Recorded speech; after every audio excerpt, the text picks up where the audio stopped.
Okay, and we will start now. First and foremost, thank you to everybody that has taken the time to join us today. As I'm sure you're all aware, illegal wildlife trading has become a real key topic in the area of anti-money laundering and terrorist financing over the past number of years. And one of the things that concerns us is really how much we really understand about it, how much we understand about the parties involved, the complexity of the networks involved also, and the typologies. Do we really, from an industry perspective, understand what we should be looking for and the key identifiers? So we are absolutely privileged today to have with us three esteemed speakers from across the industry. And if you don't mind, and I know it's ladies first, but first and foremost, I'm going to introduce Carlos. Carlos Acosta, he's actually joined us from the US, so this is the middle of the morning for him. And when I say morning, we're talking, 2, 3 a.m. in the morning. And he is an associate judge from the District Court of Maryland. Again, being involved in a number of initiatives around illegal wildlife trading. And Carlos, if you wouldn't mind, could I just ask you to briefly just introduce yourself for our guests today? Sure, thank you very much. Good morning or good afternoon, depending on where you're at. Thank you for having me here. My name is Carlos Acosta. I'm a district court judge in the state of Maryland, which is directly outside of Washington, D.C. I've been a Department of Justice prosecutor and a Maryland state prosecutor for most of my career before I went to the bench. So I'm pleased to be here. I've done some work, in fact, with Karen Kenny, and I've been to Malaysia a couple times, and I've worked with them on working in anti-wildlife smuggling and trafficking. And so I'm pleased to be here. Good morning. Thank you so much. And secondly, if I may, I'd love to introduce you then to Karen Kenny, as mentioned with Carlos. Karen works for the US Department of Justice. Most recently, she was actually based in Malaysia and has a very, very good in-depth knowledge on the challenges around illegal wildlife trading. And if I'm not mistaken, Karen, you're also overseeing terrorist financing for the DOJ also. Thank you. Good morning, everyone. Good afternoon. Karen Kenny, delighted and honored to be here.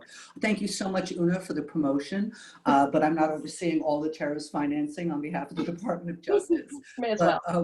It's fine. What I do is I have the honor of serving as the attorney advisor for the U.S. Department of Justice OPDAT, which is a section within the Department of Justice where we second experienced U.S. federal prosecutors across the globe in U.S. embassies to work on various topics. What I specialize in is counterterrorism financing and anti-money laundering. And I am so delighted to be here with you. Thank you, Una, for doing this podcast and for raising awareness, and looking so forward to speaking with the participants and as well as my esteemed fellow panelists. So thank you, or terima kasih, as they say in Malaysia. Honestly, thank you, Karen, for joining us. You really do give up a lot of your time for these initiatives across the industry, so we are all incredibly grateful. And then last but not least, if I may introduce you to Sylvia Illicit, I hope I pronounced that correctly, Sylvia. Sylvia actually works at the Sipaluk Orangutan Rehabilitation Center in North Borneo, basically helping to rehabilitate orangutans, either babies or indeed adult orangutans that have, for example, purposes of today's call, being the victims of illegal wildlife trading, or indeed have been separated from their parents due to deforestation, again connected with illegal trading in timber. So Sylvia, if I may ask, could I kindly ask you to introduce yourself? Oh, are you on mute?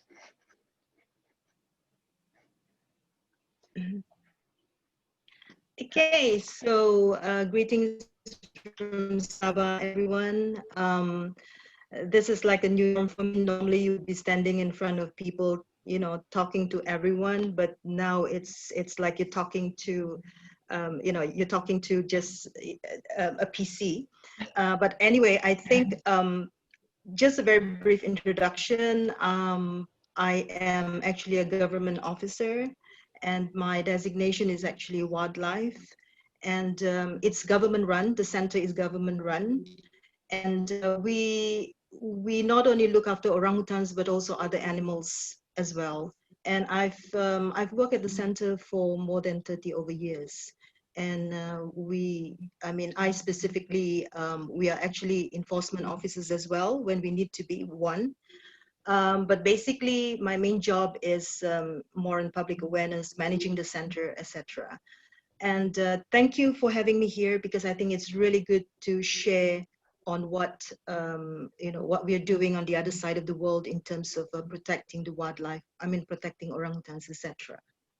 Well, it's absolutely our privilege to have you with us, Sylvia. And again, on the public awareness side, this is exactly what we're trying to do at Royal Compliance. So thank you to all of our esteemed speakers. And without further ado, we will then start today's session. So what we're going to be discussing today is kind of taking it back to basics. What is illicit wildlife trading, IWT?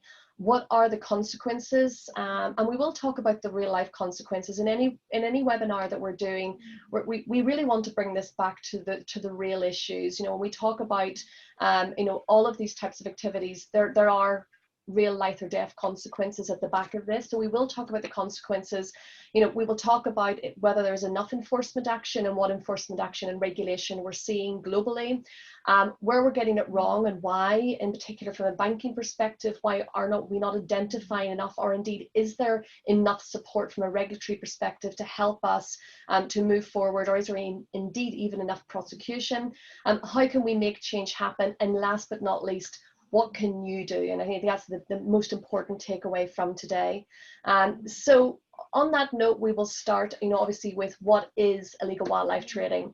And, Karen, if I may kind of pass it over to you, I think it's really important that whenever we talk about wildlife trading, we always talk about animals, but it's not just restricted to animals. It also covers things such as timber.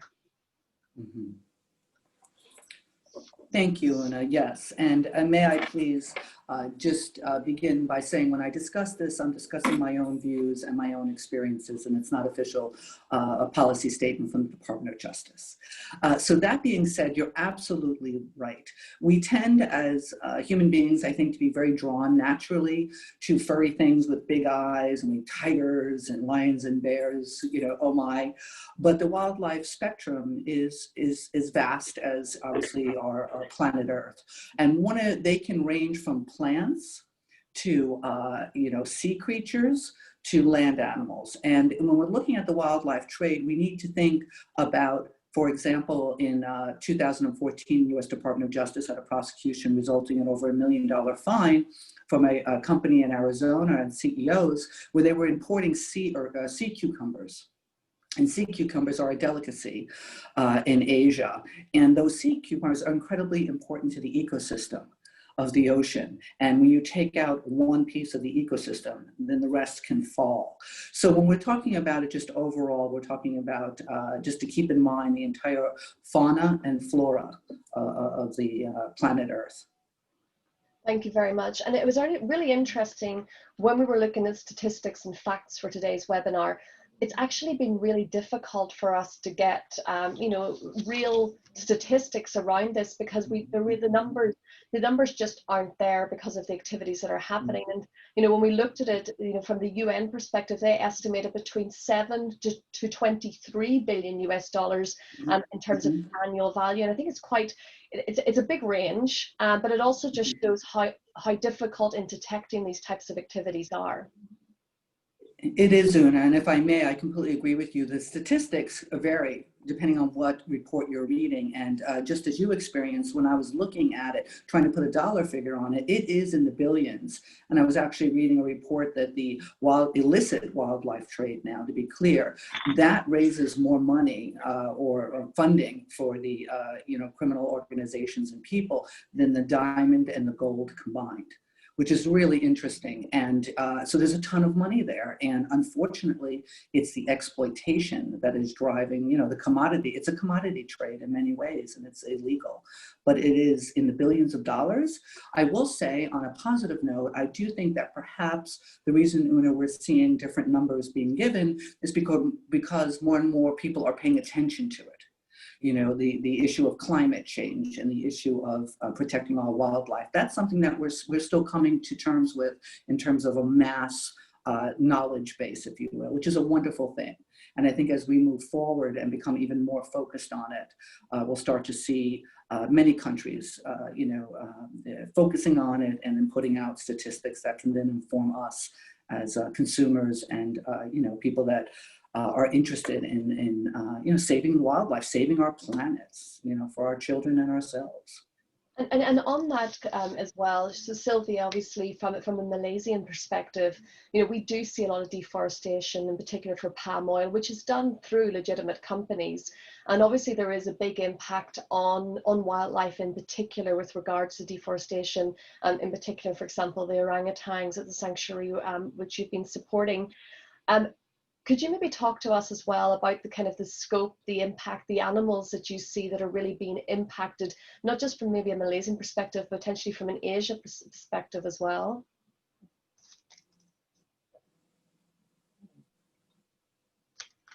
Oh, you're on mute, Sylvia.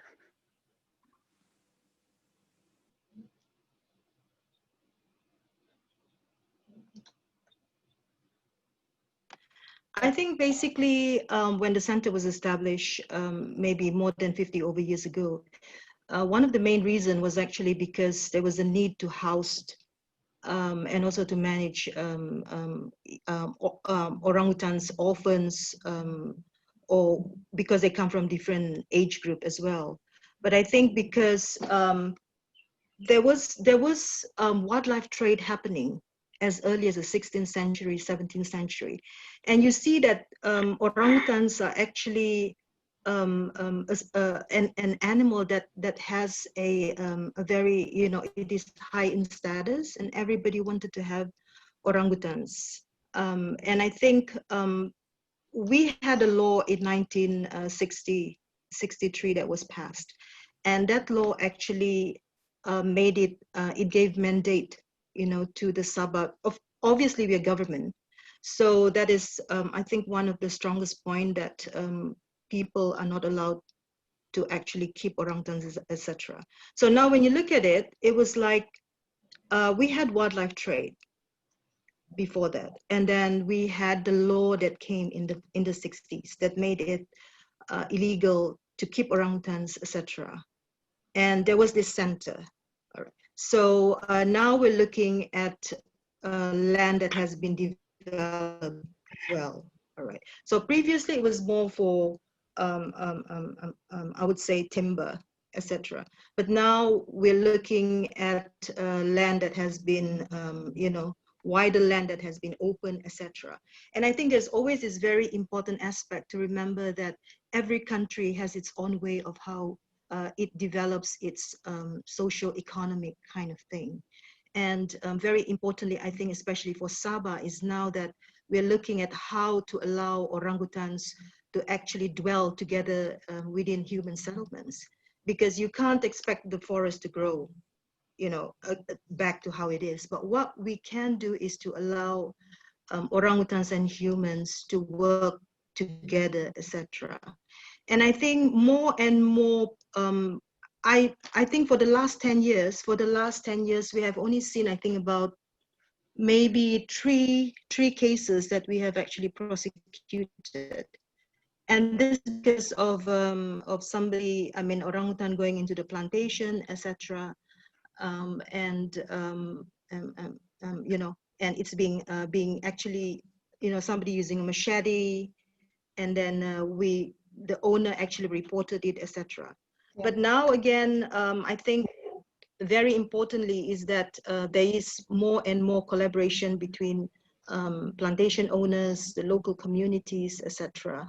To so when they see orangutans, they will actually straight away report. And because it is illegal in a sense, so I think that I do not see a wildlife trade or orangutan being traded as a major problem in Sabah itself. I don't want to speak about other countries, but now it's more problem because they're getting into areas that have been developed and they cause problems, and there's this human-wildlife conflict that I see.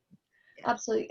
Thank you so much for that. And Carlos, one of the things that obviously nearly everybody on this call has probably watched, in the last 9 months is obviously the new Netflix series Tiger King. And apologies for bringing that into today's session, but I think one of the important things that it brought our awareness to was about the keeping of wild animals in captivity, and obviously the work that's being done from a government perspective to try and help protect these animals and make sure they're treated properly.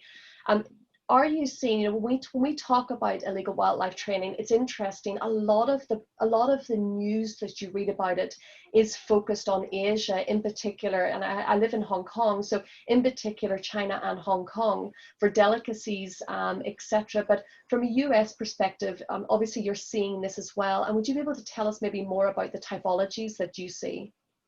Sure, and thanks for asking that question. I will tell you, if you had the opportunity to travel the United States, it's a huge country.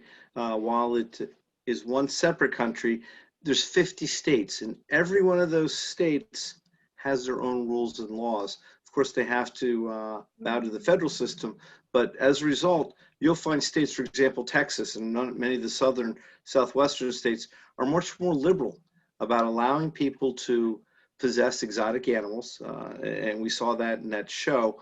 There was people who have the money to be able to collect wild animals, and there's certainly an illicit trade in breeding those animals and then collecting those animals.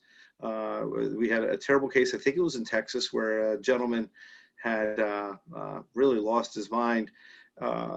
He was upset with the government, and he ultimately went and just released all those animals at one time. So there literally were tigers and bears and lions wandering the streets, and unfortunately law enforcement had to drive around for 2 days shooting these animals before they killed people in this small town. That's really the far end of it, and it's a disaster. But there's an industry there. It is illicit. Generally, the federal government allows each state to regulate it. And so while those animals may not be legally brought in, if they're already here, and what you'll find also is you'll find a number of small zoos that do a very poor job, frankly, of keeping track of their animals. And they will breed them, they'll sell them to support themselves. They'll keep them in terrible, terrible conditions for the most part. And so we do see that here in the United States. Not so much for the standpoint of delicacies, it's much more for the standpoint of collecting.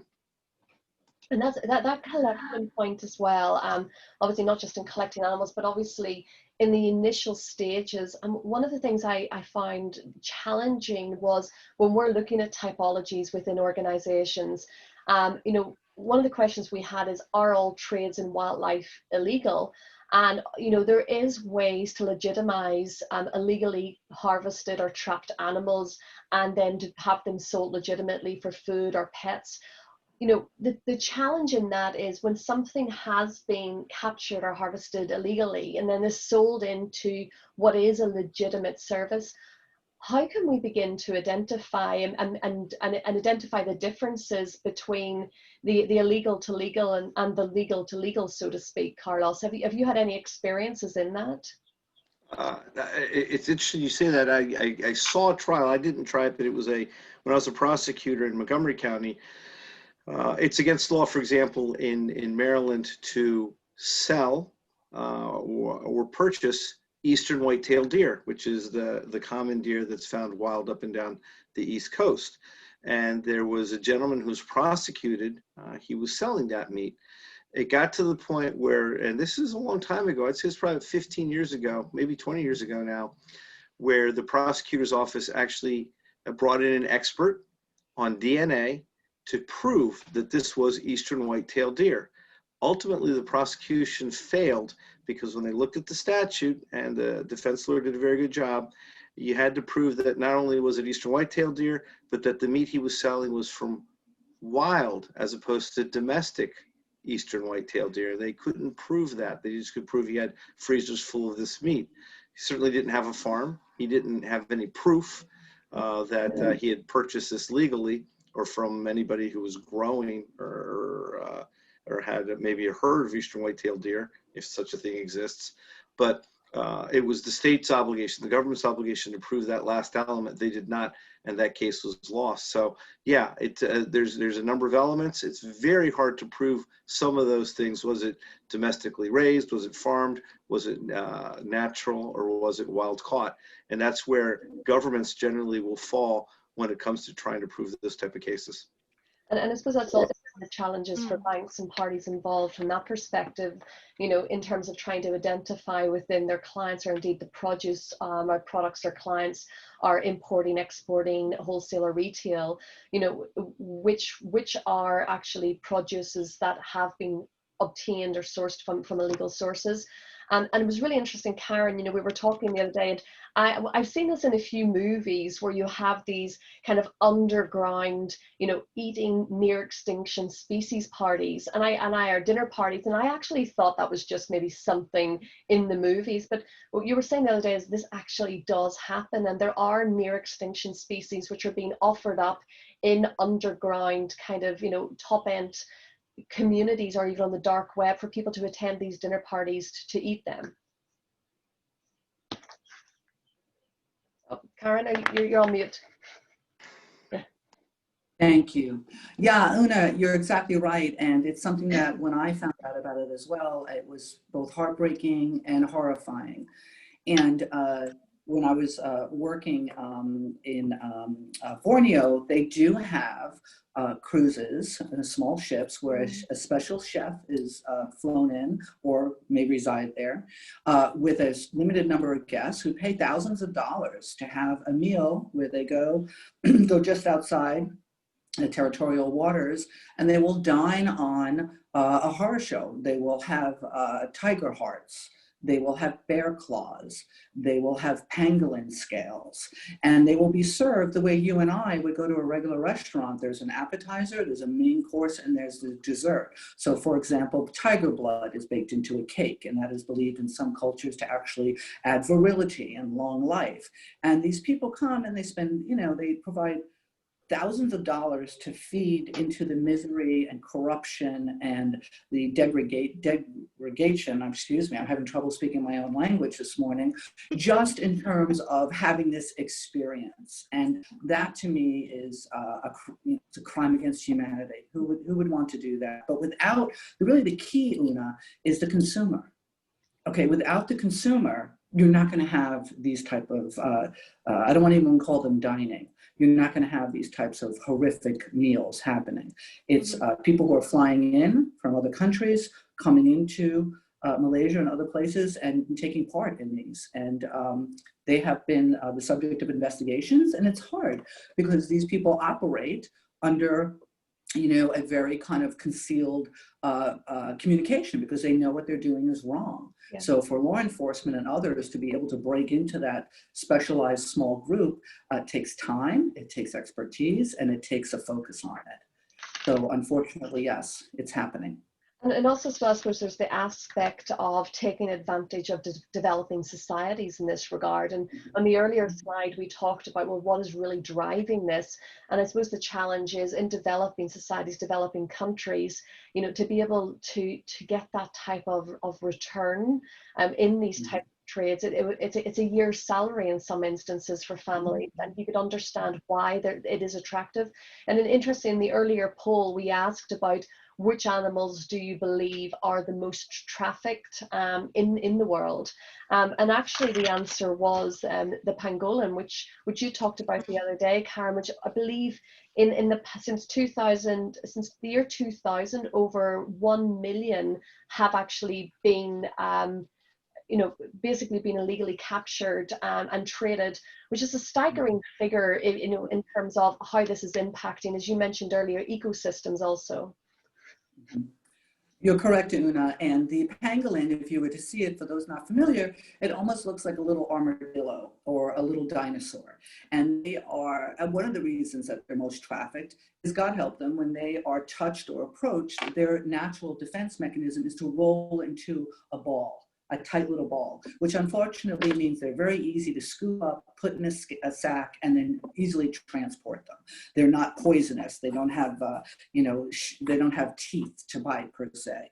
So they are being trafficked because of their scales.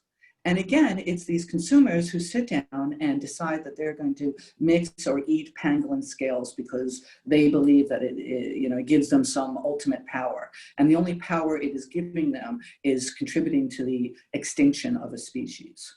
So it's very heartbreaking. Yeah. And And we've had, go ahead. oh, I'm sorry, my apologies. No, We've no. actually had some public service announcements where some well-known figures have actually put out advertisements with the pangolin, trying to humanize them, if you will, for those of us who are not familiar with them. Thank you. No, sorry, I was actually just going to mention there, we are getting some questions into the chat room, and we will actually be talking about FATF later on, and obviously the study that came out earlier this year, they did have a 2020 report in June of this year, so we will talk about international or intergovernmental organisations and public-private partnerships. But there are some questions. One of them has come in from Khalid. What about poisonous snakes, which is in use in medicine? Is this item also illegal to trade? That's a good question. I don't know. Is snake venom illegal? I don't know if you want me or no, anybody who knows the answer. I think that if I may start, I think that it just depends on where you're speaking. Law is very specific. So where in the world are you, and then what type of snakes are present in your country? And is all venom illegal? No, because obviously we harvest it for medicine, for antidotes, for people who are actually bitten by snakes. So I think the issue is not a blanket outlawing of snake venom. No, it's the regulation of it to stop the abuses. If we have snake venom being harvested, another question is, how is it being harvested? Do you have to kill the animal in order to get access to the venom? Do you have to pull out the teeth, or can you just use the venom and store and keep the animal, I should say, the snake, in a very humane environment? So I think that we really have to drill down in terms of what we're talking about. And again, if it's done in a regulated, humane manner, then there's a way for us, as Sylvia said, to coexist.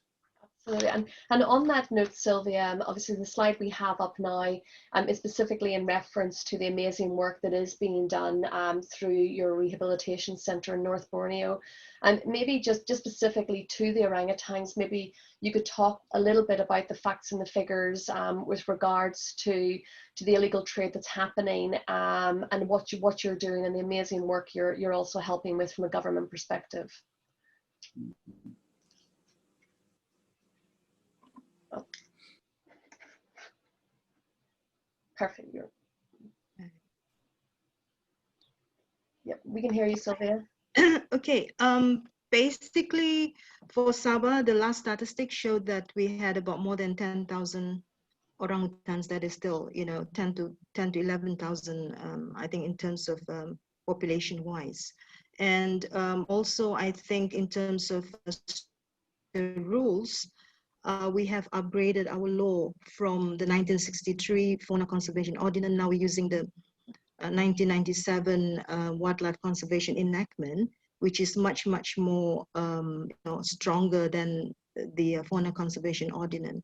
And I think one of the things that we have also, I think, being for Sabah itself, very importantly, like the photos that you see here, I think people have to be people have to learn more rather than just pinpointing on certain states. For example, this can happen in Indonesia, this can happen in other places in the world. For Sabah, I think we are quite strong in our laws, and prosecution still goes on as it is. In terms of the number of orangutans that we have received over the years, it has gone down tremendously. The highest number that we have had was in the 90s, and I think that was when oil palm was booming, etc.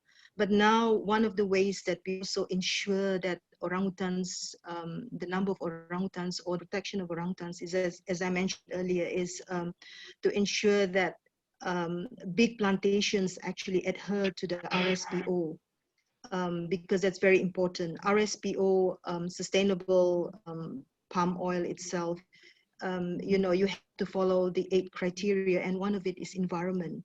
We also work with the plantation. One of the things that the wildlife department, I mean, being a department, we do a lot of conservation education, educating the public, and also educating people in the palm oil plantation of what they should do when they come across orangutans in plantation. Because I think sometimes people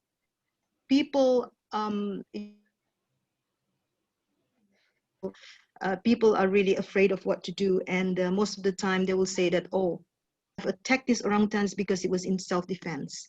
Yeah. So I think if people in plantation or people in the villages know how to act, it could save a species, you know. And it's very, very important. I think the only way is more and more awareness, more and more conservation awareness that an individual state or country has to do to prevent, you know, animals from just diminishing. And for Sabah itself, I think it's very important because wildlife is actually an asset to the state. I mean, tourism depends on, you know, our wildlife. And I think it is one of the three important economic for Sabah itself. So, and it's actually socio-economic, etc. It helps in the tourism industry. So we have to protect these animals and we have to prevent them. But there is a lot of challenges because I think one of the things is being government is that you need support from a lot of NGOs as well. You know, you need a lot of support from everybody to make to ensure that this thing is not happening again, especially to orangutans, I think. Absolutely, and I think that's a really important point about the support of governments, the support of global agencies and intergovernmental agencies as well. And there's an interesting question in the chat room with regards to horseshoe crabs, Carlos, and I think this is maybe something that you've been looking at and possibly you're aware of. You know, obviously, again, evolving typologies. You know, when we begin to see moves towards exploitation because of new medicines or new trends or fashion even, you know, what are we doing about it and what can we do to help before it ends up getting to the stages of potential extinction? Sure. Okay. So Maryland has one of the largest bays or estuaries in the United States, the Chesapeake Bay, and both sides of the bay and the Atlantic side as well of Maryland, home to a naturally very large horseshoe crab population. If you've ever seen them, they're prehistoric looking little creatures, and I say little, about the size of a dinner plate actually, and very interestingly have blue blood, and very, very interestingly, that blue blood has been determined to be a very good indicator for the presence of bacteria endotoxins. So medicine has started using that. Of course, if they just captured it, drained the blood, killed it, that kills the goose that lays the golden egg. It's very, very expensive fluid. And I think at least 5 years ago, it was running about $15,000 and what companies, and there's at least 5 companies that were doing this at one point, they would bleed the crabs, they'd take about 30% of the blood, and then they'd release them, and they'd release them very distant from where they were caught or captured, and the idea being that they wouldn't then be captured again right away, but they'd have enough time to regenerate and regrow the blood that they had taken. There was concern about whether or not this was affecting the population or whether this was killing them off. So they started tracking the horseshoe crab's migration. They found that, especially the females that they bled the blood out of, were less likely to mate and less likely to mate as quickly as other ones. So it certainly wasn't killing off the population the way they were doing before. Certainly, you ask a horseshoe crab, it's adversely affecting their population. What the hope is, and I haven't kept track of the industry, but I do know that there's been a lot of research being done. I think there's a German company, in fact, that's doing a lot of research in trying to create a synthetic substitute for that, the protein that's found in the blue blood, to allow humans to use that and not have to use horseshoe crabs. But it's certainly something that the industry identified. If they kill off all the crabs, they won't have any more of this. and they addressed it themselves. It isn't regulated really by any government that I know of in the United States. So they are taking care of it themselves. The question is, do they take care of it enough that we aren't going to lose that really valuable resource? Absolutely, and I suppose that and thank you very much for that, Carlton. I suppose that brings us nicely along then to the work that organisations such as FATF have been doing in looking at, what we can do better in terms of identifying how we can better support investigations. And again, the questions coming in the chat room are around, for example, Ume, and what are the red flags that banks should be looking out for? And and Clara asking about real life case studies. And what was really interesting with the FATF report, which was published in June of this year, is they said out of 110 jurisdictions that they looked at, 62% met the political commitments that were made at the UN, which is great. But what they then said was that multi-agency networks need to be better coordinated, and that there is a real need for training and detection and investigation and upskilling of skill sets.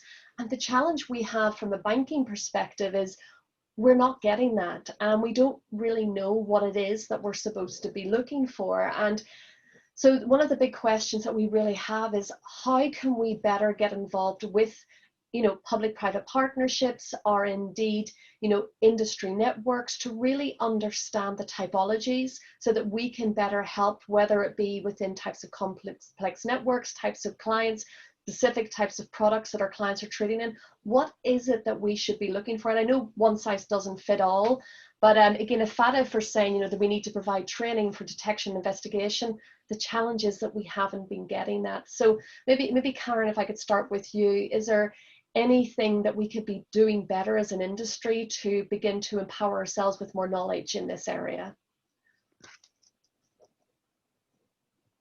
Oh, you're on mute, Karen. That's the second time I've done that to you. My apologies. First, let me just say I commend FATF, obviously a very important voice in the international efforts to combat money laundering, counterterrorism financing. And I think the fact that that very comprehensive report, the publishing of that, raises the awareness, such as conversations we're having today. In terms of typologies, in looking at counter wildlife trafficking and in ways to counter wildlife trafficking, my approach is simply this: is a criminal organization is a criminal organization. And whether that criminal organization makes its funds from trafficking human beings or trafficking pangolins, it is the same type of commodity-based enterprise, if you will. So when you're looking at the typology, you obviously would want to be first, very basic, so ABCs, know your customer, be aware of who is your customer, an importer. Is it an exporter? Is it perhaps even high fashion? Let's talk about illegal crocodile, bags or furs.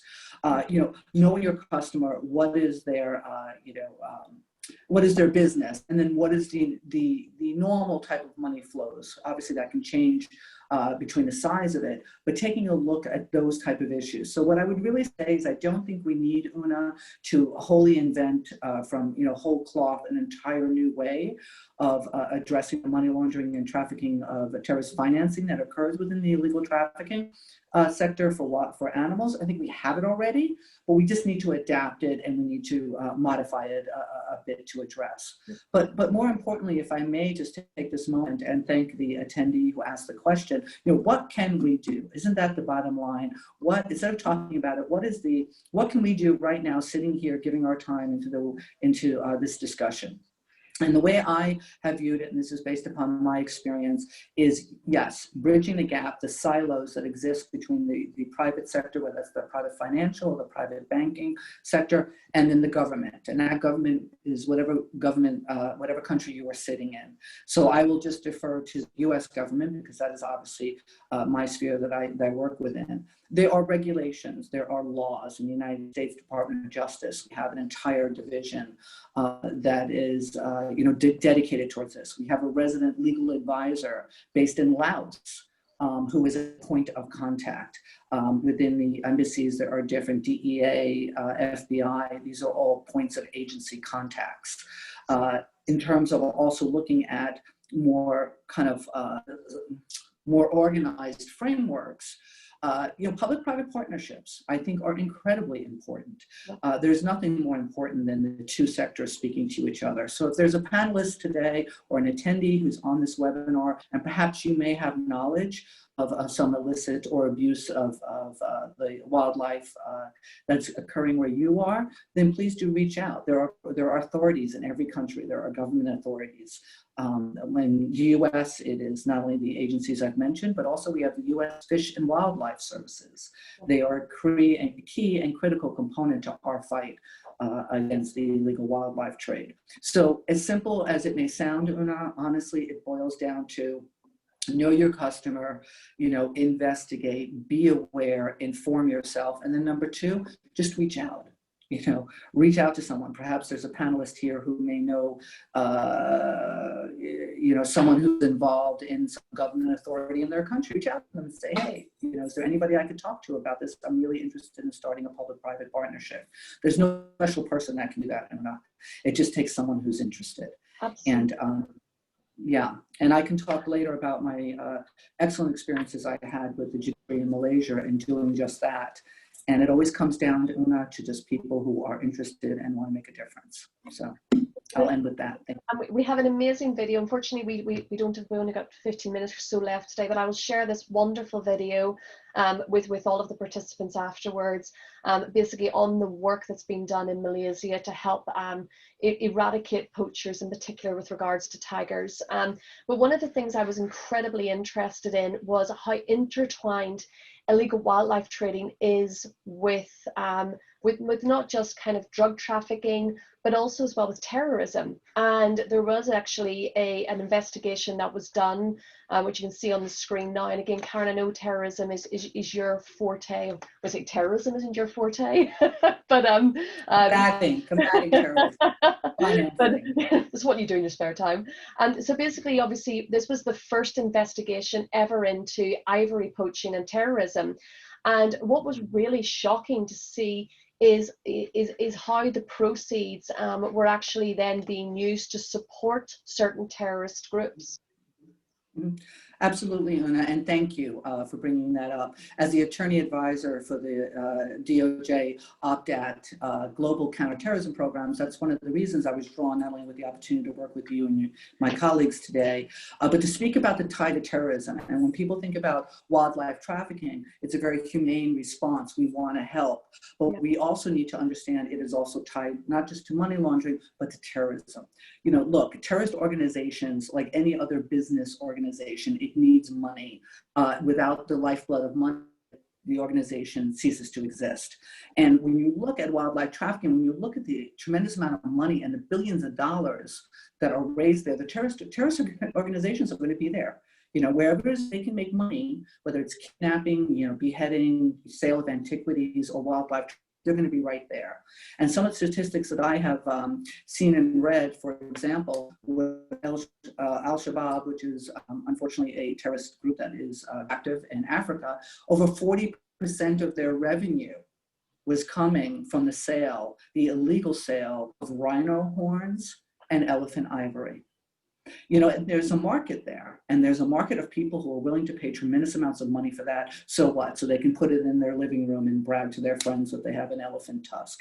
The rhino horns, which the white rhino now is close to extinction, going for up to 50, 60,000 US dollars. That's a tremendous amount of money.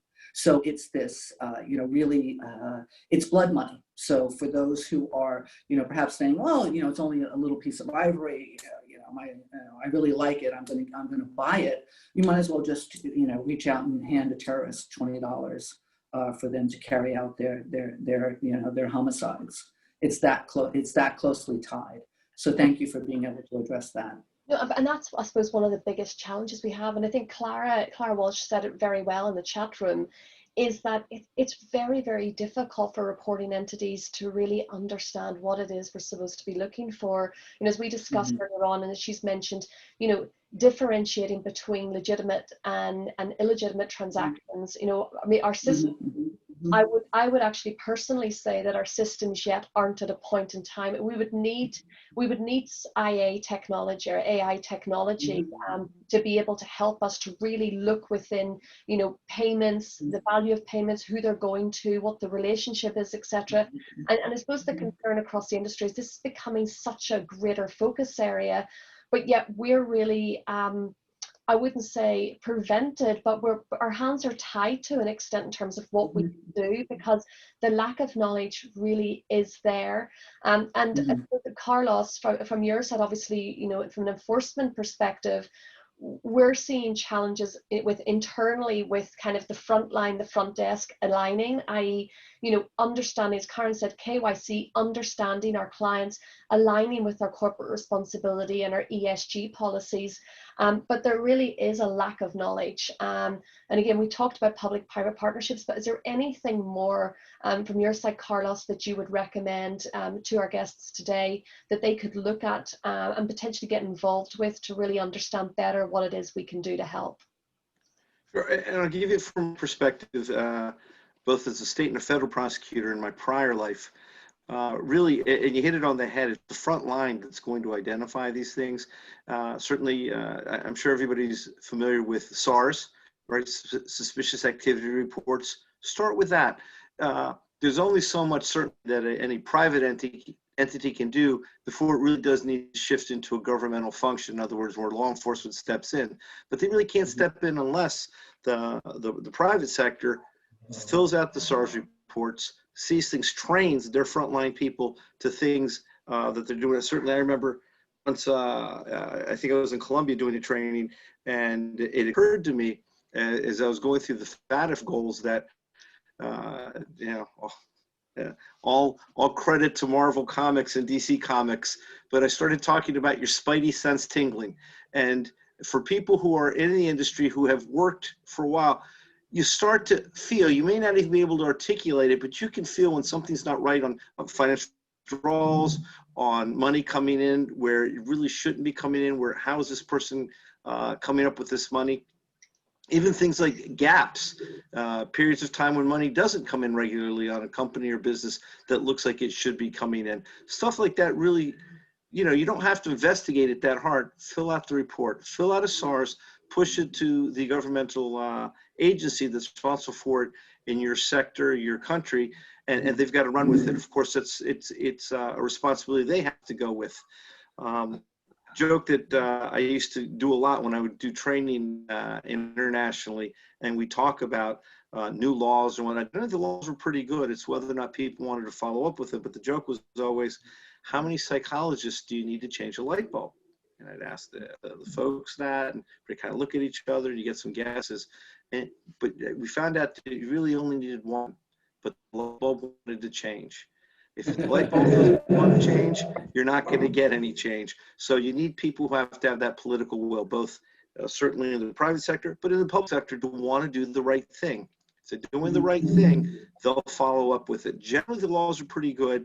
If people are following the FATF recommendations, that's good stuff. It really does point them to where they need to go. It gives them the goals of the framework to follow it up. That's what I would say. And I think it's a really good point as well.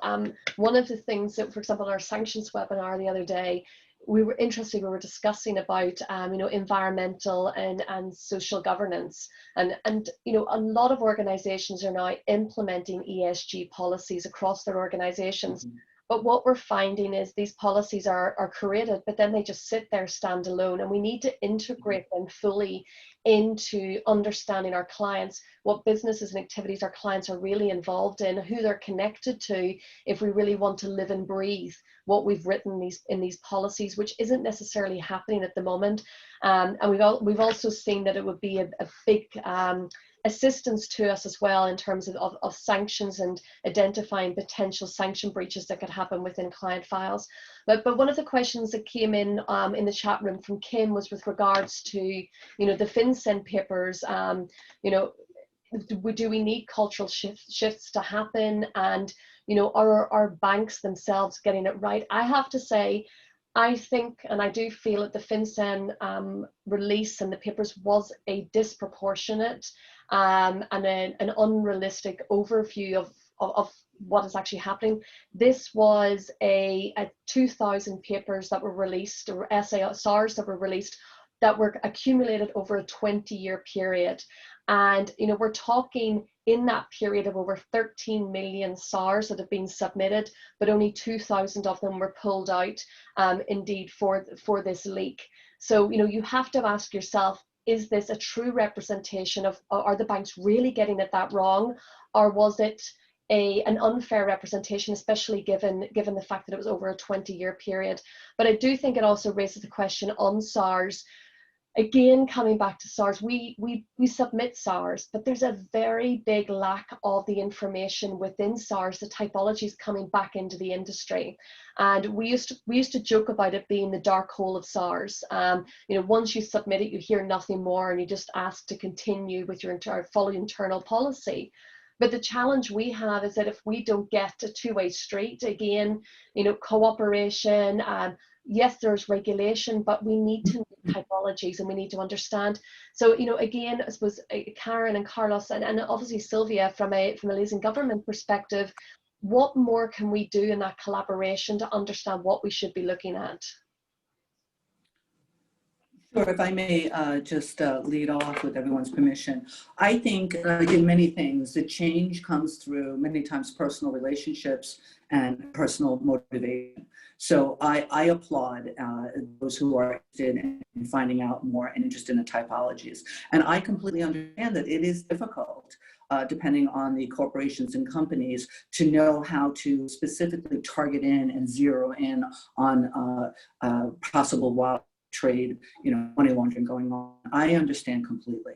But what I have found is that when there are people talking to people within the, let's say, banking sector, for example, or financial writ large, but let's take the example of a bank. When I was a prosecutor in Las Vegas, we used to have our local FBI agent every month meet with a senior representative of the bank and some of their people to discuss, at that point, unfortunately, a rise in bank robberies that were going on. Yeah. Why can't we take that small platform and make that into something in terms of wildlife trafficking? Perhaps for those panelists who may be in the United States or those even in Asia, there are government authorities that focus in on the wildlife trade. Perhaps as part of your corporate outreach, reaching out to one of those agencies and say, hey, we would love to have somebody come and speak with us. Can we arrange this? And then not only are you being informed, but also you're informing the government as to what's happening, because the private sector is so much more quicker than the government sector in terms of learning knowledge. And I think it's small. I would like to give you this grandiose, huge kind of one solution fits all. I don't think, I don't have that for you. What I do have is a one-to-one communication. If you were really interested and want to see this happen, then pick up the phone. I can tell you on behalf of the US government, there are people that want to talk to you, and we would love that connection, and we would love to start that relationship. Thank you very much for that. And Carlos, from your perspective, again, obviously with the judicial system and within the courts, is there anything more that we can do, in terms of reaching out within the legal system to seek assistance? So when I was listening to what Karen had to say, it pushed me back to the job I had right before I came to the bench. I was the Inspector General for a large police department here in Maryland. And much to maybe many of my police officers' chagrin, I regularly said cops don't solve crimes, and certainly their perspective, that's what we do. No, cops don't solve crimes, people solve crimes. The cops solve the crimes that the people call and tell them about. When the police don't have a good relationship with the community, they've got terrible solve rates. When they have a good relationship and people trust that law enforcement, that governmental sector, they call. And it's exactly what Karen said. Life is about relationships, be it police officers in a community or a financial institution involved with corporate or federal or government agencies in their sector, their region, their part of the world. And it's the same thing. If you don't have that relationship, nothing's getting solved. So I would echo and I would applaud exactly what Karen said. And both hands have to reach across the aisle to each other. The government has to do a better job of reaching out to the private sector. The private sector actually has to take initiative to figure out who are the people that work in the government that are interested and can help us learn more about these industries that we're helping finance. And I think you're going to get a much better fusion that way. Absolutely, Yeah. thank you. And Sylvia, from your perspective, so what recommendations would you have? I think one of the biggest takeaways from today is, if you want to make a difference, you need to be the one stepping up and saying, you know what, we're going to do this. And I think one of the big takeaways here is we need much more visible public-private partnership. So maybe that's the takeaway from us today, that we begin to collectively come together and do that. Bringing in the likes of Interpol, SOCNet, DOJ, World Wildlife Fund, etc. But Sylvia, from your perspective, what more can we do? Because we need collaboration, and as Chiara rightly said in the chat room, trust is key here also. I think I agree with Judge Carlos and Karen that it's very important for collaboration. It's very important for networking as well. And I think one of the problems that we face, Sabah is a very small state, is actually cybercrime. And I think this needs, so what the department is doing as well is to go online, have a Facebook page, as well as have communicate with the public, and I think and this actually will help to inform the public about and get their support as well. And also one of the things that Sabah has done is actually, because we are a very small department, and to enforce to do enforcement is very, very difficult. So what we do is we have each department, we have a networking. So meaning to say that the forestry department will have their own protect team. The wildlife department will have their own enforcement team. The NGO, as what the wildlife rescue unit, will have a team. So we all collaborate, and this will actually help and reduce the problem of not being able to control control the animal hunting, etc.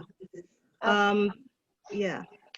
So I think that's really the biggest takeaway from today.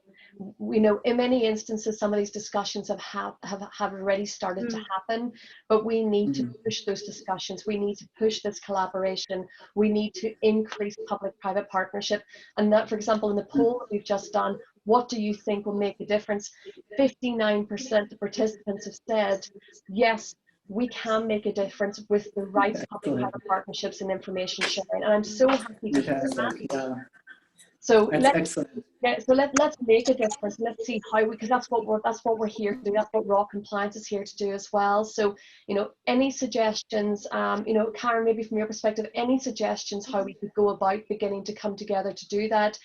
I think that we're more powerful collectively than we are individually. So is there any steps toward building these public-private partnerships within our networks that we can take? Sure, thank you, Una. Absolutely, and when I talk about reaching out to people and trying to make things happen, I say it from experience. When I was in Malaysia, I had the great pleasure of meeting a former Chief Justice there, Tun Arifin, just an amazing individual. And at the time he was Chief Justice, he was very interested in the environment, him and another judge, Aizuddin, and they were very key on environmental issues. And when I sat and was chatting with him about ways that we could work together, and obviously he being the Chief Justice would have the eyes of the entire judiciary for those cases that then came to court, he was so open and he said, yeah, let's work together. So what we wound up doing was, which was in the video, was we set up a homicide camp, which was based upon my experience in the Manhattan DA's office, where we went through an entire live poaching, obviously not with live animals, but an entire typology, if you will, where the Malaysian judges sat in the jungle and they watched the stages, the entrapment of the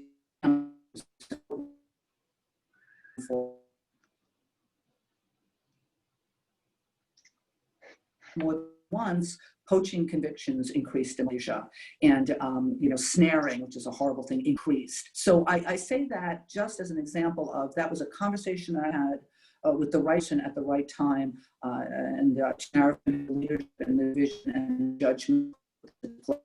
And it can begin as simple as that. Yeah. You know, and then grow beyond that. So again, for those who are there and on the participating today, think about it, reach out, make a phone call and say, I'd like to get involved, or how can I help? Or you yourself start it. You know, who's to say there's not like a special diploma for starting a public-private partnership? You yourself as a participant can say, I'm going to make this happen, and let me research, educate myself, and bring people in. People want help. People want to make a difference. The government wants to get involved. They want to assist you, and they need the private sector's voice. So please, if you're the first hand to reach out, please do. We would welcome it. You know, and absolutely, and I think that that's the key. And it's a lovely note to kind of to wrap up today's webinar on, is if we want to make a difference, we need to be the ones stepping up, not just to talk about it, but to make that difference. So after today's session, we'll actually send out an email to everybody in today's call to see who would be interested in forming a committee, or indeed a public-private partnership, where we can begin to understand typologies, get more information on SAR submissions, you know, what enforcement action is coming through. What's interesting, you know, one thing I didn't mention earlier is, you know, for example, Hong Kong, there's zero enforcement action currently either being prosecuted or being prosecuted with regards to illegal wildlife trading, which is frightening also. So, and we're seeing this across different jurisdictions. So we'll send out an email after today's call, see who wants to get involved, who's interested in this. It's definitely an area that we need a lot more information about if we want to make a credible difference. And it really excites me today, the number of people that have come along to hear our esteemed speakers talk about this area, which is a challenging area for us to get right. But if we can get it right, we'll make an incredible difference, not just within our organizations and, you know, within our societies, but also environmentally, which is incredibly important. So on that note, if I may just to quickly just go round the table. So Carlos, is there any kind of last words you would like to leave our members with today? I would echo what you said. I see we have 51 ambassadors, because those are the people that right now listening who have self-selected themselves to come to this webinar. They're interested in it. Folks, take that interest, take everyone does. The more create that tipping point. And so I applaud you for coming here.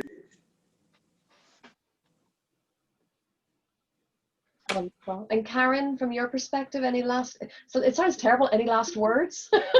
Oh, you're rushing me. I'm not ready yet. Go. Yeah, no, really, just to say thank you. Look, the fact that there are people here, we hear you, it's important. In terms of the Department of Justice, we do have a resident legal advisor based in the embassy in Laos. Please do feel free, if you're in that area, to contact that individual. We also have the Fish and Wildlife Services. Reach out to us. I know it sounds like a commercial for a telephone, right? A telephone company. Reach out and touch someone. You know, reach out to us. Let us know what's going on, and we want to partner with you. And other than that, I send my best to everyone, wishing you safe and keeping safe and healthy during this challenging times. And thank you for the ability to speak about something that is dear to my heart and is very important to me. So I appreciate it. It's time well spent. Thank you so much. Thank Kathy. you, Laura. Thank you. And last but not least, Sylvia. Again, I see we have a number of people today from Malaysia, so I think you're going to be having a lot of people knocking at your door. I think all I can say is thank you to Raw Compliance, and also to my friend Karen, you know, who've been, you know, who I've met a couple of years ago, and now we've continued that friendship. And to everyone here, I think the best thing is come and visit Malaysia, come and visit Sabah, learn more about the animals, you know, learn more about the environment, etc. Yeah. Thank you so much. And absolutely, my 9-year-old daughter actually wanted to join today's webinar because she's so excited to come and see the orangutan. So we'll definitely be picking up on that offer. So on that amazing note, first and foremost, thank you once again to our esteemed panelists and our speakers today for joining us. Again, Carlos, this really is the red eye for you, but you are looking incredibly fresh for somebody who's in the middle of their journey. So thank you to everybody. It's really, really encouraging, as Carlos said, and I love the word that he used, ambassadors, to see so many people who have voluntarily chosen to come today to understand in more detail what we can do to make it a better place, so to speak. So thank you to everybody today. Thank you for your commitment. All of the slides and the recording will be made available on our website. And again, we will be reaching out to see, on the back of the comments from the speakers, who wants to start doing something where we can begin to talk more together. So on that note, thank you to everybody. Have a wonderful week ahead, and yeah, many blessings towards the end of the year. Thank you, Una. You did a fantastic job. And thank you, Jay, as well, for keeping this ship steady. Thank you, Una. Una, nice meeting you. Thank you, folks. Bye. Goodbye, everyone. Take care. Bye-bye. Bye.